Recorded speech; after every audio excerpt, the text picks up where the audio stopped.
Every day, millions of Texans breathe air that's unhealthy for them. In clouds and smog, in stray molecules and vapors, there's literally poison in the sky.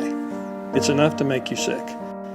Texas is number one in America in the emission of toxic chemicals into the air. Number one in benzene. Number one in nitrogen oxide and cancer-causing volatile organic chemicals. The American Lung Association gave 21 of the 30 largest Texas counties an F for air quality. Most people realize that the air we breathe in Texas is not clean. Our air is much dirtier than air in most other states. We do produce most of the energy for the rest of the country. But does that sentence us to die sooner? To have higher rates of cancer?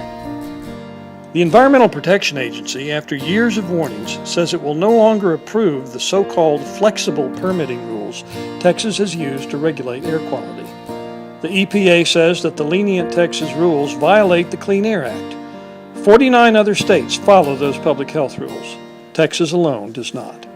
Governor Rick Perry says Texas is a poster child for air quality and praises the work of the Texas Commission on Environmental Quality, the TCEQ. But one expert called TCEQ, without a doubt, the worst environmental regulatory agency in the United States of America. Clean air progress in Texas is due to federal mandates, says Neil Carman of the Sierra Club. Implementation of that law has been opposed and delayed by TCEQ and industry for many years. Agency executives have a history of overruling their own scientists in order to grant questionable permits to polluters. Former TCEQ executives have earned as much as $32 million lobbying for the same industries they once supervised. The difference between the goals of the Clean Air Act and what Texas permits is stark. One EPA study of a refinery near Houston showed that Texas policy could potentially permit twice as much sulfur dioxide to be emitted as federal rules would. These differences have real consequences for health. Millions of people live close to polluting plants or receive emissions on prevailing winds. There's been some very, very good research that shows that when pollution is higher, there's more asthma problems, and when pollution is lower, there's less. Asthma affects 500,000 Texas children, and the rate keeps rising. Other dangers are even more severe. Port Arthur, Texas is home to more than 10 refineries and about 5 or 6 chemical plants.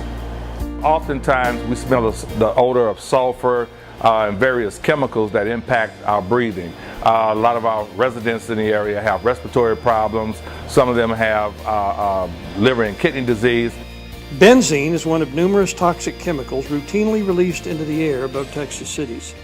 In one recent year, oil and gas plants emitted over 567,000 pounds of benzene into the sky above Houston. In sufficient concentrations, benzene attacks bone marrow. It damages the liver, lungs, heart, and kidneys. It breaks up DNA strands and causes cancer. When the city of Houston did its own survey, monitors near the ship channel showed levels of benzene far above safe levels. Some neighborhoods were located close by.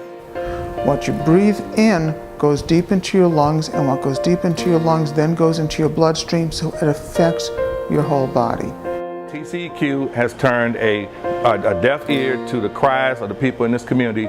Each year we have tons and tons of illegal emissions dumped into this environment, and yet TCEQ looks the other way. In many cases, TCEQ rules allowed industry to keep secret the details and extent of chemical emissions in order to, quote, protect trade secrets.